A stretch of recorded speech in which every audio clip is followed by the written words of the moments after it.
Assalamualaikum warahmatullahi wabarakatuh.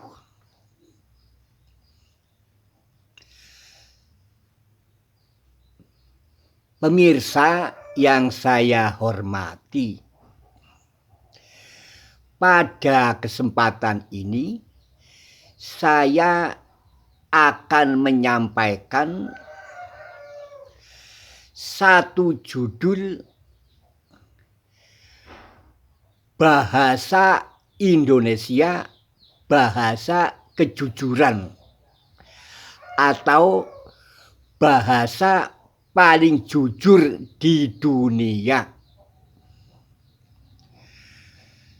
Sebelum saya mulai menguraikan, lebih dulu jangan lupa like, komen, share, dan subscribe untuk kelestarian penyampaian saya berkenaan dengan sosial budaya atau sosiokultural. Karena apa yang saya sampaikan pasti dan pasti belum pernah dibahas, ditemukan di belahan bumi manapun. Karena ini hasil pengkajian saya dulu pernah mengajar bahasa Indonesia. Meskipun saya cuman D2 bahasa Indonesia Universitas Terbuka. Namun saya tidak berusaha mandek dalam terus belajar ilmu. Pemirsa yang saya hormati, dalam diri saya ada keyakinan bahasa Indonesia itu bahasa paling jujur di dunia. Maka akhirnya mampu melahirkan budaya paling tinggi, paling luhur, paling adiluhung di dunia. Saya bisa meyakini tak ada satu budaya di belahan bumi manapun yang mengalahkan budaya Indonesia. Mengapa? Karena budaya Indonesia itu lahir dari bahasa yang jujur.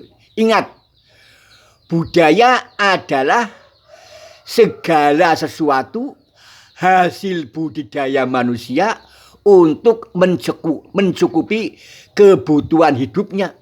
Misalnya bahasa. Bahasa itu budaya sebagai alat hubung, alat komunikasi. Maka kalau bahasanya jujur, tentu akan melahirkan budaya paling jujur, budaya paling tinggi nilainya. Ini masalahnya. Tapi maaf saja, kalau misal bahasa Arab, bahasa Inggris, belum tentu bahasa paling jujur. Maka terkadang wajarlah kalau mungkin budayanya kalah dengan kita. Ini maaf, di luar konsep Islam. Untuk itu, apakah betul bahasa Indonesia bahasa paling jujur? Mari kita buktikan. Di sini saya akan menyampaikan 3 sampel, 3 contoh atau 3 komparatif pembanding, yakni bahasa Arab, bahasa Indonesia, dan bahasa Inggris. Berikut ini pembahasannya. Sebagai sampel bahasa Arab, ini ada ayat Al-Quran yang maha benar, maha hak dari Allah, yang berbunyi, insya Allah demikian. Bismillahirrahmanirrahim. Laqad khalaqnal insana fi ahsani taqwim. Arti secara harfiah atau labdiah berikut ini. Laqad, sungguh benar-benar, khalaqnal insana, kami telah menciptakan manusia, fi ahsani taqwim, dalam bentuk yang sempurna atau sebaik-baik bentuk. Mari kita rinci makna harfiah atau labdi minal labdi, dari lafaz perlaban. Di sini ada laqad. lamnya lam taukid. Kodnya kod takik. Lam taukid adalah lam untuk mengeraskan arti. Kod takik juga untuk mengeraskan arti dalam tingkat lebih tinggi. Maka artinya sungguh benar-benar. Kholakna, kami atau nahnu ya.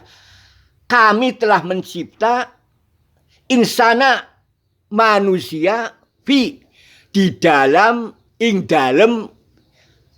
ahsani baik takwim bentuk yang baik atau sempurna. Dari lafaz ini pun kita bisa menyimpulkan bahasa Arab terkadang kurang jujur. Mengapa kurang jujur? Nah, karena ada lam nafi. Di sini lam jadi lam taukid, lam pengeras. Tapi kalau lam nafi, ayat ini jadi hancur. Mari kita buktikan. Misalnya lam di sini lam nafi. Tidak. Sungguh kami telah menciptakan manusia dalam bentuk sempurna. Berarti tidak. Jadi inilah tampak tidak jujurnya bahasa Arab. Tapi ingat, secara konseptual Islam benar, hak. Tapi secara lughawi ini ada sisi lemah bahasa Arab. Lam bisa merubah nafi, lam bisa berubah takik. Seakan ada sandiwara huruf, sandiwara harfiah yang merubah arti. Ya, jadi tampaklah bahwa bahasa Arab kurang jujur dari perspektif harfiah, lughawi dan maknanya. Kemudian berikutnya kita soroti ayat ini dari bahasa Indonesia. Sungguh benar-benar kami telah menciptakan manusia dalam bentuk yang sempurna. Dari kata per kata tidak ada kata yang bersandiwara. Satu kata melahirkan satu arti, bukan arti yang lain. Tapi kalau pada bahasa Arab, satu kata melahirkan dua arti. La bisa berarti tidak, la bisa berarti sungguh. Ini kan satu menggambarkan bahasa Arab kurang jujur dalam hal ini. Maaf, ini di luar Islamnya. Islam tak hak benar, tapi bahasanya kurang jujur dari perspektif kerincian maknawiyahnya. Tapi kalau bahasanya jelas, sungguh benar-benar, sungguh sendiri, benar-benar sendiri. Inilah ya. Jadi bahasa Indonesia memang bahasa jujur. Kata per kata mempunyai arti tersendiri. Tidak bersandiwara ini dalam harfiah atau lughawiyah atau labdiyah. Kemudian kita soroti lagi ya, kita dari segi bahasa Inggris. Makna ayat di atas dalam bahasa Inggris. True. Ya, ini ada. True and real, regret is man inform is perfect. True, benar. And real, dan sungguh. Regret, kami telah mencipta ismen manusia inform dalam bentuk is perfect yang sempurna. Nah, ini yang menarik. Dalam bahasa Inggris, kata sungguh dan benar itu sama, bisa true. Kan lucu ya. True itu punya dua makna, bisa sungguh, bisa benar. Berarti bersandiwara ini. Mestinya kalau dalam bahasa Indonesia, true itu artinya sendiri. Benar sendiri, tapi dalam bahasa Inggris digabung. Maka mengedarkan, membingungkan kalau secara kejujuran. Jadi terbuktilah bahwa bahasa Inggris pun tidak menampakkan kejujuran. Nah, kita sambung lagi. True and real, ya tadi ya. True and real, sungguh dan benar. Regret, kami telah mencipta ismen manusia inform. Nah, ini terkadang dalam, terkadang mungkin di atas. Nah, ini kan membingungkan ya. in the yard, in the room. Padahal di luar dan di dalam kan beda. Luar itu terbuka, dalam kan yakni tertutup. Tapi terkadang in the yard, in the room terkadang sama maknanya. Nah inilah bahasa Inggris terkadang kurang jujur ini. In dapat diartikan di atas atau dalam. Tapi kalau bahasa Indonesia kan tidak, terkadang satu kata jujur itu ya. Udah, saudara ya. Jadi bahasa Inggris pun terkadang kurang jujur, kurang sekali dedikasinya itu terkadang bisa A, bisa B, tergantung konteks bahasanya. Tapi kalau bahasa Indonesia kata per kata menampakkan kejujuran, keluguan, kepolosan, orang neko-neko. Nah sekarang kita bertanya lagi. Apa dampaknya dari bahasa Indonesia yang jujur? Dampak negatifnya. Dampak negatifnya, maaf saja. Ini sering dikatakan bangsa yang rendah. Ini dampaknya. Contoh pribumi. Pribumi dianggap rendah karena punya bahasa yang lugu, jujur. Tapi kalau bangsa barat dikatakan hebat karena bahasanya bahasa kamuflase. Makna ganda. Bahasa hebat. Jadi siapa yang bisa Inggris hebat. Hebat gimananya? Hebat dari pangkatnya, derajatnya. Padahal maaf, kalau bahasa Inggris itu segi angelnya yang hebat. Sukarnya. Karena bahasa Inggris sukar menjadi alat ukur hebatnya manusia. Ini salah. Salah bin salah. Sukarnya bahasa Arab menjadi alat ukur hebatnya manusia. Ini juga salah bin salah. Karena apa? Telah mengambil kesimpulan yang kurang logis. Nah, padahal mestinya bangsa Indonesia itu bangsa luhur. Karena apa? Punya bahasa yang jujur, melahirkan budaya yang jujur, tinggi di atas segalanya mestinya, dihormati. Tapi Belanda datang, Inggris datang ke sini menjajah, merasa kelas nomor 1, bangsa kita pribumi nomor 3. Padahal mereka nggak menghayati filosofi bahasa Jawa atau Indonesia itu jujur. Inilah kesalahan manusia hanya atas dasar kulit. Dohiriyah tidak batiniah. Nah maka yang sering kita temukan sejak kecil sampai tua ya. Terkadang bahasa Inggris itu sering diucapkan dengan sombong. Waktu saya kecil. Misalnya apa? Don't speak. Jangan berkata diam. Nah ini, saya orang desa, mungkin ceker-ceker, tak tahu dunia sekolah tinggi, maka dia yang pinter nyuruh saya diam dengan kata apa? Don't speak. Jangan bicara. Seakan yang boleh bicara dia. Padahal kan setiap orang punya hak bicara. Tuhan saja memberi hak bicara. Tapi dia sok, takabur, sombong, merasa bisa bahasa Inggris. Maka don't speak. Pada saya yang esekerem. Nah inilah. Maka bahasa Inggris, karena bahasa sukar, bahasa yang satu kata maknanya banyak, sering menjadi bahasa pendorong takabur manusia. Inilah. Maka hati-hatilah. Generasi penerus ini harus hati-hati dalam bicara bahasa. Kita harus kembali pada back to bahasa kita, bahasa jujur, tinggi nilainya dari segi akhlak, moral atau budaya. Kemudian kita lanjut. Demikian pula bahasa Arab. Bahasa Arab itu bahasa yang angel. Satu kata maknanya banyak. Terkadang sering membuat orang sombong karena bisa bahasa Arab. Ini salah nih. Makanya maaf, makom kiai, ustadz dan murid itu mestinya perlu redefinisi ulang. Artinya jangan sampai terjebak pada kesombongan bahasa Arab. Itu jangan. Karena nanti nilainya sangat jauh dari hakikat. Karena bahasa Indonesia udah bahasa yang hakikat. Jadi bahasa syariat dan hakikat. Kalau bahasa Arab, bahasa Inggris hanya syariat tapi hakikatnya tidak. Ini maaf saja ini. Ini di luar konsep Islam. Nah, apakah betul bahasa Arab menjadi sarana penyombongan? Betul. Waktu saya kanak, sekolah SD, teman saya yang sekolah madrasah ibtidaiyah, kalau saya waktu itu tukaran ribut, dia mengatakan uskut. Artinya diamlah. Saya akhirnya bingung kok. Apa artinya uskut ya? Oh ternyata uskut artinya diam. Uskut artinya diam. Tapi ini maaf dan maaf saja. Saya bukan sedang menjelekkan manusia. Ini maaf ya. Maaf. Dia mengatakan saya uskut diam.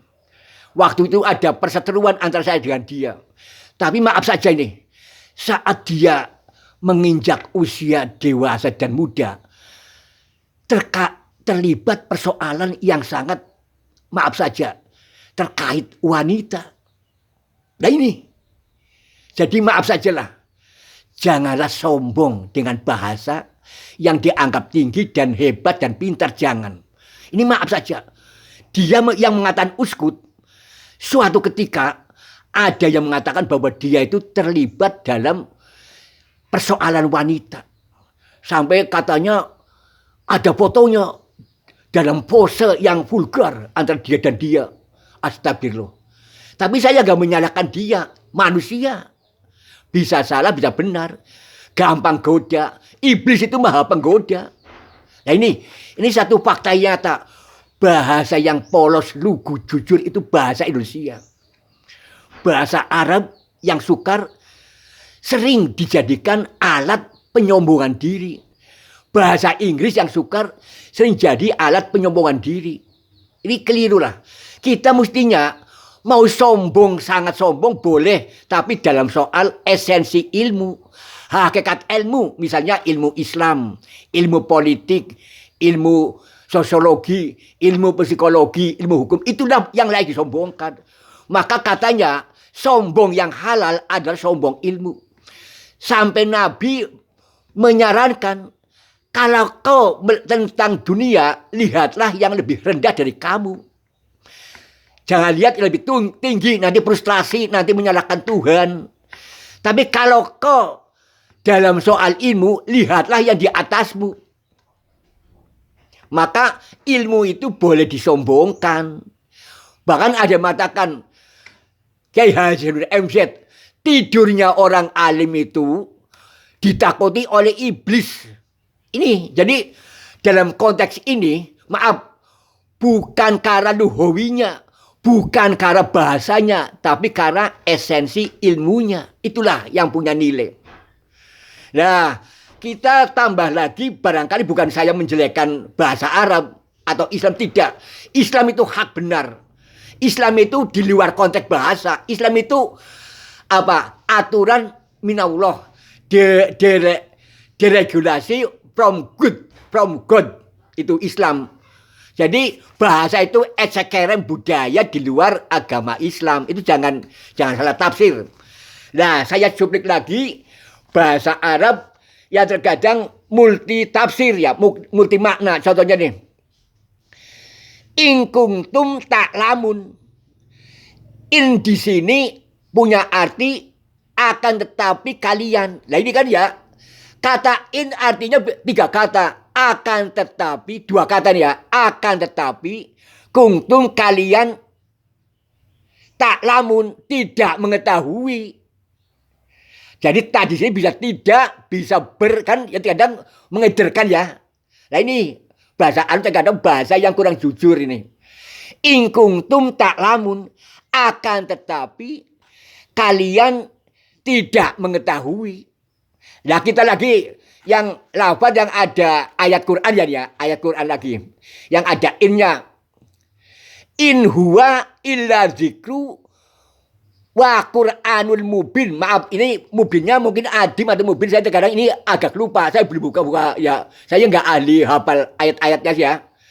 Ini ada in huwa illa dzikru wa Qur'anul adim.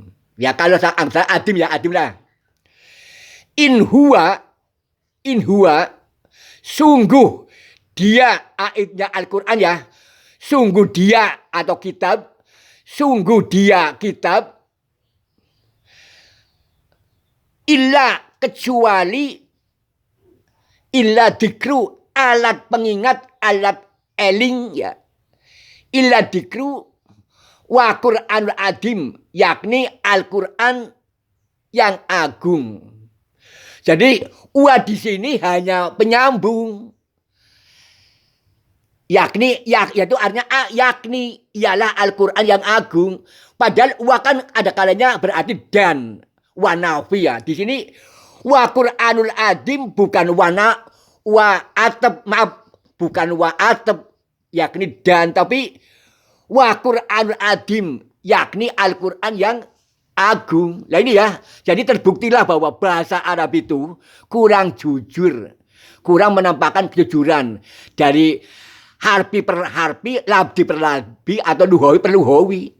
Tapi ingat, ini di luar konsep Islam saya tekankan. Jangan mengatakan Islam itu nggak jujur, nanti kita murtad, musyrik, kafir. Jangan. Kita hanya sebatas pembahasan taklimil lihawi, pengkajian tentang kebahasaan. Atau dalam bahasa Inggrisnya apa?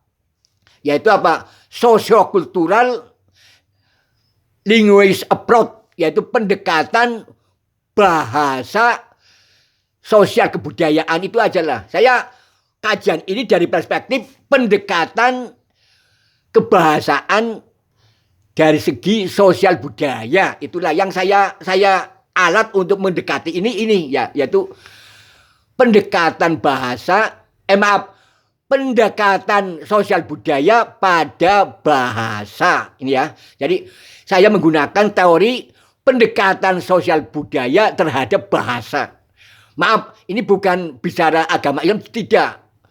Kemudian sebagaimana kita tahu bahwa bahasa Arab, bahasa Inggris, bahasa Indonesia kedudukannya dalam hak asasi ada sama, bebas nilai. Tak bisa dikatakan benar atau salah. Tapi mungkin hanya bisa dikatakan secara moral, relatif itu tadi, yaitu jujur tak jujur, yaitu ya. Nah, kemudian saya tambah lagi ya, udah jadi in huwa illa dzikru. Maka in huwa, in di sini bukan lagi berarti akan tetapi, innya inna sungguh. Nah ini ya, maaf saja, pada kata in huwa, innya bukan akan tetapi innya bukan nafi, tapi innya apa? Innya intahkik, penguatan arti, yaitu harfu inna, bukan diringkas jadi in huwa. Jadi ini ada peringkasan ya. Innya inna, penguatan sungguh. Maka harus dimaknai sungguh dia kitab itu, kitab Al-Quran itu, illa dzikru, kecuali sarana dzikir, sarana pengingat. Wal Qur'an adim, dari atau yakni Al-Quran yang agung. Ya. Jadi Quran itu hebat, memang hebat. Tapi bahasanya menggunakan bahasa, maaf saja, bahasa Arab kurang jujur. Mengapa? Pertanyaannya gampang jawabannya. Waktu itu bangsa paling jahiliyah ya di Arab itu. Itu pertanyaan sosial empirisnya, yaitu faktor alami, faktor geografi, dan budayanya. Bangsa paling jahiliyah, paling kejam, nakal, salah itu bangsa jahiliyah, yaitu di Arab sana. Maka Gusti Allah itu mau tak mau harus menggunakan bahasa Arab. Itulah. Jadi Allah itu maha kontekstual, maha objektif. Bangsa yang paling biadab, bangsa yang paling kejam, bangsa yang budayanya brengsek, bangsa yang budayanya membunuh wanita, bangsa yang membudakkan manusia, bangsa yang menyembah berhala adalah bangsa kaum jahilun, kaum jahiliyah fil Makkah wal Madinah. Itu, yaitu faktor itu yang membuat Allah itu menurunkan Islam di tanah Arab. Maka harus dengan bahasa Arab. Kalau dengan bahasa Indonesia mereka tambah goblok kok, tambah jahiliyah. Kalau dengan bahasa Jawa tambah goblok. Padahal maaf, bahasa Melayu, maaf ya, kalau bahasa Indonesia kan belum ada, waktu belum ada ya. Mungkin ada bahasa Jawa. Bahasa Jawa lebih jujur ini, maaf saja. Kalau saya bahas lebih jujur bahasa Jawa. Karena bahasa Indonesia itu gabungan dari bahasa Jawa, Arab, Melayu. sintesa. Bahasa Indonesia itu bahasa baru. Ada sejak Sumpah Pemuda tahun 28. Maka bahasa Indonesia adalah bahasa kultural. Bahasa budaya. Bahasa akulturasi dari budaya Jawa, budaya Islam, budaya Hindu, budaya Buddha, budaya Konghucu, budaya Melayu, budaya Sunda, budaya Batak, dan lain-lain. Jadi bahasa Indonesia bahasa yang paling kaya latar belakangnya. Nah, saya ulangi.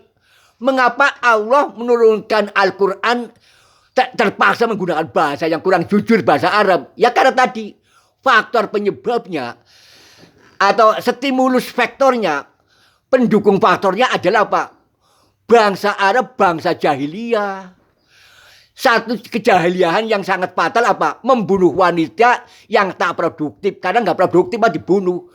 Bayi wanita lahir dibunuh. Sampai mungkin ada yang mengatakan sahabat Umar pernah membunuh anaknya, anak wanitanya. Katanya ya, ini katanya. Saya kurang konsen ke sejarah ya. Nah, maka wajarlah terpaksa Allah menurunkan Islam di Arab Saudi dengan bahasa Arab yang mungkin banyak sisi lemahnya. Waktu itu bahasa Indonesia belum ada, ya. Jadi maaf saja, jangan mengatakan bahwa bangsa Arab itu bangsa bahasanya hebat. Jangan, ini salah besar. Tapi penyebab asalnya adalah bobroknya kemanusiaan, bobroknya budaya. Itu yang menyebabkan Allah menurunkan Islam atau Al-Quran di tanah Arab. Sampai detik ini saya sering mendengar kalau orang haji, di mana waktu sujud boleh menginjak kepala. Ini kan lucu, ini bab lucu nih ya, lucu. Waktu haji ibadah suci, banyak tak sedikit orang melangkah di atas punggung manusia. Bahkan ada yang duduk di atas kepala. Nah ini lucu. Maka ini perlu ada solusi gimana caranya agar menampakkan satu etika yang hebat. Etika yang tidak rontok, diuji dari humanisme, kemanusiaan.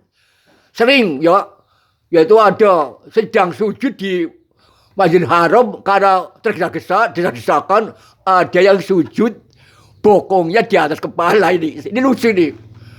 Nah mungkin yang paling fatal apa? Yang paling fatal ketika dulu ya kan ada ya kasus Terowongan Mina. Sedang ibadah suci, mengapa harus lari-lari, desak-desakan, tak menghargai yang lain sampai modar ribuan manusia. Ini kan kefatalan. Ini ada kasus Mina ya. Mungkin ini faktor mendasarnya apa? Itulah mungkin budaya Arab lahir dari bahasa yang kurang jujur, maka sembrono. Di mana Mina itu dalam ibadah agama, sol-solan masuk terowongan, tidak eling siapa yang di depan saya, belakang saya, yang penting saya selamat. Nah kalau itu nggak usah Mina, nggak usah lari-lari itu ya. Ini maaf saja, maaf. Waktu saya masih muda ada kasus Terowongan Mina, di mana ratusan ribu manusia modar saat ibadah. Padahal kalau kembali pada konteks bahasa yang jujur, kembali pada konteks manusia bahwa setiap manusia punya hak hidup, hak dihormati, maka bagaimana kalau caranya waktu haji itu menampakkan budaya yang luhur. Misalnya lari boleh, lari kecil, tapi ingat di depan kita, samping kita, belakang kita. Jangan yang penting saya hidup, yang lain modern gak apa-apa. Ini kan menyalahi konsep Islam. Ini perlu ada rekultural, pengembalian budaya ini perlu di Arab itu. Kemudian waktu tawaf yang saya amati rada aman ya, gak ada masalah. Jadi Terowongan Mina itu yang saya kasihan. Sedang ibadah katanya suci, menyempurnakan rukun Islam yang modar itu ratusan ribu hanya karena apa? Diinjak-injak oleh teman sendiri. Aduh, ini lucu ini. Sayang disayang, nggak ada orang menafsiri persoalan itu untuk mencari solusi. Nah, atau ginilah, mungkin bangsa-bangsa di dunia kurang bisa membangun Setiap jiwanya adalah akhlakul karimah, akhlak terpuji. Yang sopan santun, toleransi, harga menghargai nyawa yang lain. Ini jangan memikiri nyawa sendiri, aja otoriter, subjektif, saya benar sendiri, yang lain salah. Mungkin itulah. Kalau kita amati, mungkin jangan saja yang pergi haji itu dari berbagai negara dan bangsa yang masih akhlaknya tidak sampai sempurna, budi pekertinya kurang luhur, maka apa? Menang sendiri, benar sendiri, yang lain modar, mampus, injak-injak. Inilah. Nah ini maka saya bahas bahasa ini dalam rangka sana, membangun budaya yang luhur itu dia. Nah tadi sudah ya. Jadi contoh-contoh, mungkin pertanyaan ada, mengapa Islam turun di tanah Arab? Mengapa harus pakai bahasa Arab? Ya tadi, karena alasan kuatnya bangsa Arab itu bangsa jahiliyah, yakni bangsa yang apa? Yang membunuh bayi wanita. Maka yang menarik dari Islam itu apa? Yang menarik coba. Yang menarik, Nabi itu lahir dari kaum Quraisy, kaum yang derajatnya tinggi, mulianya luar biasa. Bukan kaum jahiliyah. Di luar kaum bangsa itulah ya, udah itu. Jadi ini menariknya. Nabi Muhammad itu lahir dari duriyah Bani Quraisy. Bani Quraisy katanya dari apa? Kalau nggak salah yaitu dari anak putu Bani Ismail, anak Ismail itu deh ya. Itu gitu, dari sana mengasuhnya. Kalau nggak salah dari Haidar, kalau nggak salah ya. Haidar atau siapa itu ya. Jadi Bani Quraisy itu lahir dari Haidar kalau nggak salah, yaitu anak Ismail atau anak siapa ya, itulah. Jadi ini menarik. Nabi Muhammad lahir dari bangsa khusus, yaitu Bani Quraisy.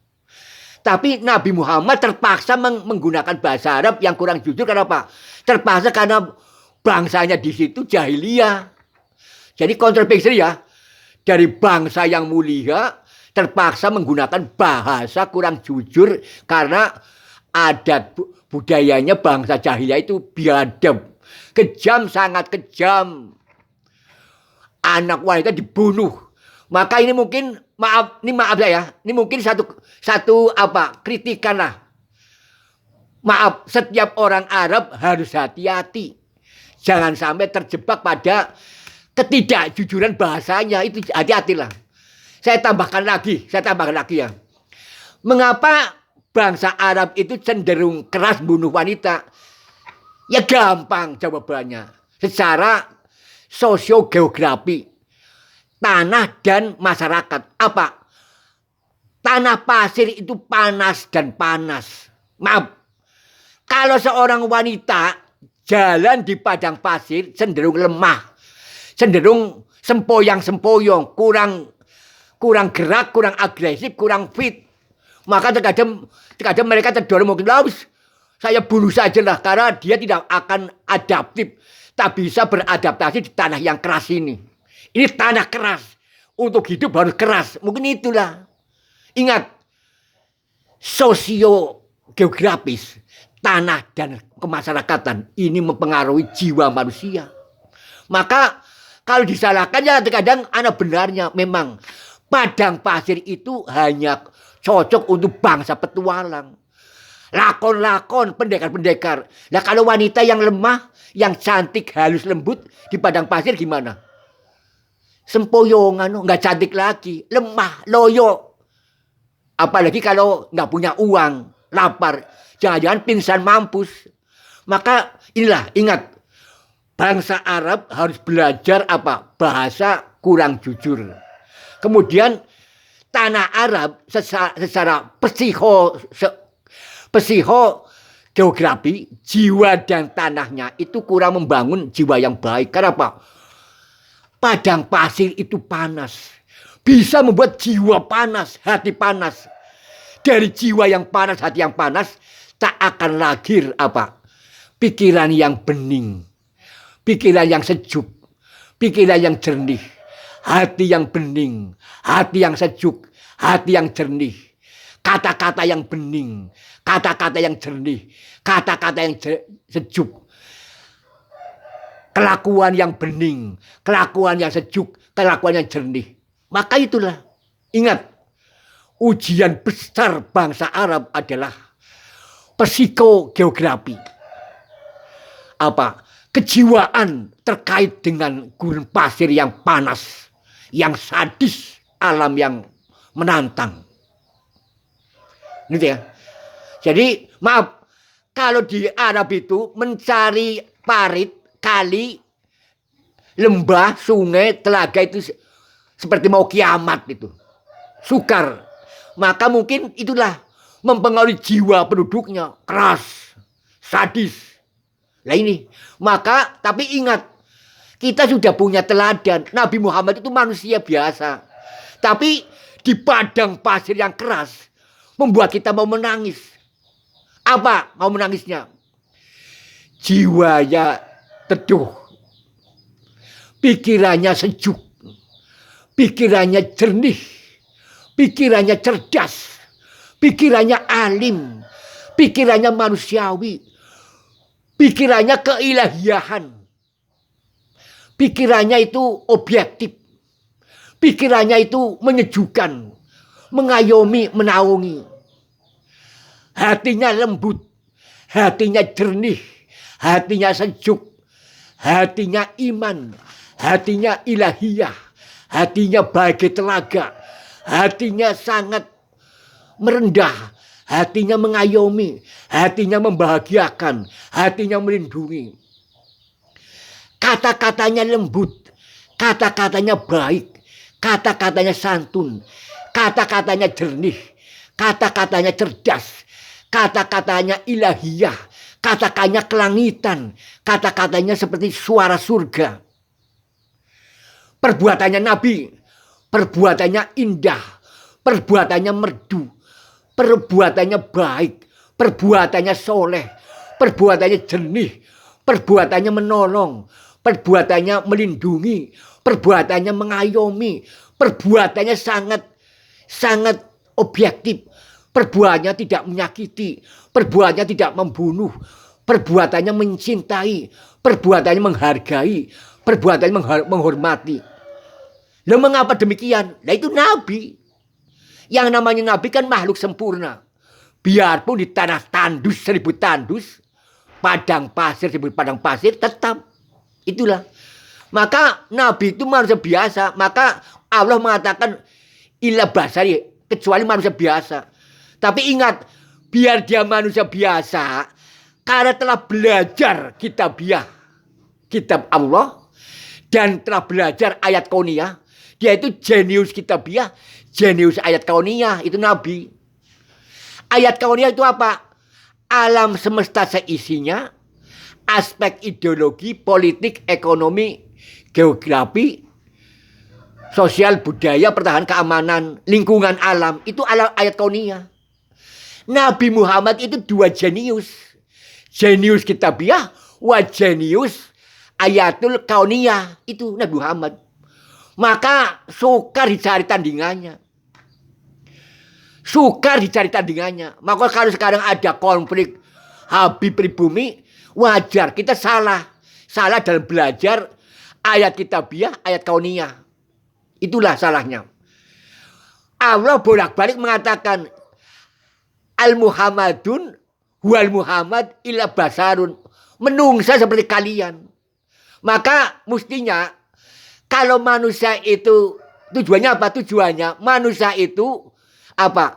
Harus jadi nabi. Nabi itu jenius, jago ayat kauniyah, jago teori, jago aplikasi, jago implementasi, jago konseptual, jago implementasi dan aplikasi, jago tentang paham konsep, jago menerapkan konsep. Itu Nabi.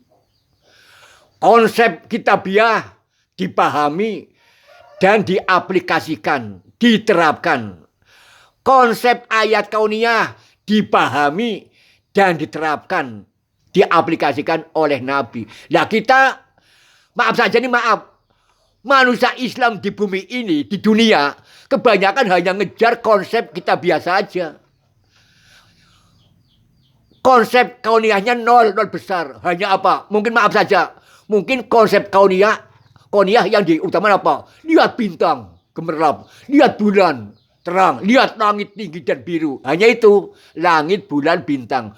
Uplak-uplek seputar langit, bulan, bintang. Tentang konsep apa? Ideologi, konsep ide. Itu kan apa? Kaunul ide, ada ide itu ya. Eksistensi ide. Konsep ideologi, politik, ekonomi, sosial, budaya, pertahanan, keamanan. Itu ayat kauniyah. Dalam bentuk ide, dalam bentuk budaya, dalam bentuk sosial atau masyarakat, dalam bentuk pertahanan. Itu ayat kauniyah. Bangsa umat Islam dunia ini, maka wajar kalau Islam itu mundur. Karena apa? Tadi tidak jago mengaplikasikan konsep kauniyah. Nah, sementara bangsa barat yang paham konsep atom, uranium, biji-besi, mampu menerapkan, ya paham. Jadi apa? Jago membuat teknologi, HP, mobil, pesawat tempur, kapal, perang, dan sebagainya. Bangsa kita orang Islam gawe apa? Maaf saja, gawe kancing dom aja, kadang saya nggak bisa. Jadi nggak bisa, karena saya nggak tahu konsep logam kancing dom. Jangan tinggi-tinggi. Kancing dom aja dibuat oleh, maaf saja, orang Cina zaman dulu. Karena orang Cina itu tahu konsep logam. Maka logam diolah jadi kancing dom, peniti. Nah, kita hanya beli peniti di warung buatan made in Cina. Maka saya salut orang Cina itu. Maaf, orang Cina mungkin, bagi orang kita mungkin merendahkan ya. Yaitu, oh orang Cina ini itu. Tapi maaf, ia itu jago ayat kauniyah. Sehingga mampu melahirkan sesuatu yang punya manfaat. Yaitu apa? Peniti. Peniti itu digunakan oleh kita apa? Untuk meniti kancing jarum ya. Kancing dom atau peniti itu untuk apa? Untuk mengikat jilbab. Kan berarti hebat toh. Fungsi peniti yang dibuat oleh komunis Cina digunakan untuk sarana ibadah. Mengancing apa? Jilbab yang akan terbang. Kemudian orang Cina paham konsep apa? Atom atau plastik, gawe kancing. Kancing kita gunakan untuk mengancing baju jubah. Kalau nggak ada kancing, kita sholat telanjang tanpa baju. Nah ini, maka kita harus toleransi lah. Jangan sok-sokan Islam itu hebat sekali. Tidak. Islam harus hebat seperti Nabi itu. Hebat ayat kitabiah, hebat ayat kauniyah. Kemudian lagi, maka menurut saya pribadi, maka wajar, logis, mantik, balahoh. Nabi mengatakan, utlubil ilmi walau bisin. Carilah engkau ilmu, walau sekalipun sampai bisin di negara Cina. Cina itu penyembah matahari mungkin, penyembah laut. Tapi disuruh Nabi oleh ke sana. Karena Nabi itu tahu baca ayat kauniyah ini. Insya Allah yakin dan yakin Nabi tahu. Di Cina itu ada ayat kauniyah yang diwujudkan. Bukan pere-pere. Bukan ayat tauhid di Cina ada ayat tauhid, tidak. Untuk tauhidiyah, akidah Islamiyah di Mekah pusatnya. Di anak Nabi itu pusatnya. Sentra akidah, sentra tauhid itu Nabi Muhammad. Tapi untuk ayat kauniyah itu Cina itu. Maka maaf, hadis Nabi itu kebenaran mutlak itu. Luar biasa. Tapi terkadang kita orang Islam bego, goblok, tolol dalam mengartikan hadis. Uplak, kitabiah. Uplak, kitabiah. Kauniyahnya nggak dibahas secara tuntas. Ada mencret. Mungkin diare lah. Wal Islam fit diare sosiokultural. Nah ini, Nabi udah mengatakan, utlubil ilmi walau bisin. Carilah ilmu walau sampai ke negara Cina. Kita yakin kalau Nabi itu sangat tidak toleransi, sangat kejam, sangat biadab, sangat sirik pada orang Cina yang tidak menyembah Allah. Nabi tak akan mengatakan walau bisin. Tapi Nabi itu di sini dengan argumen bahwa di Cina itu mereka itu apa? Mereka itu punya hebat, membaca ayat kauniyah itu. Ingat, ayat kauniyah kan jejebernya kitabiah. Kitabiah nggak cukup bahas ayat kauniyah. Inilah nggak cukup. Nabi itu nggak cukup untuk mengajarkan ayat kauniyah. Ayat kauniyah itu super maha itu. Melebihi Al-Quran. Kalau Gusti Allah ngomong ayat kauniyah secara rinci, rigid, wah nggak akan habis seumur hidup manusia. Mungkin bicara sel, tengu, kruma, atom, virus, itu kan ruwet tuh. Maka Allah hanya hadal ayatul kauniyah. Itulah ayat kauniyah, itu aja singkat. Kita hambanya harus mencari dan mencari. Kemudian lagi ini maaf saja.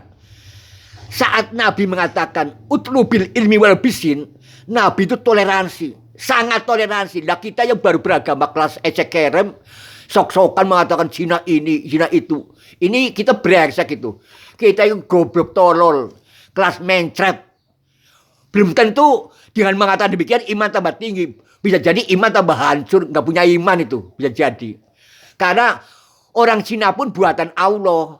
Dicipta oleh Allah itu yang harus dihargai. Kemanusiaannya, hatinya, kemanusiaannya. Nah kemudian Nabi itu mungkin mengatakan saya tersirat. Apa tersiratnya?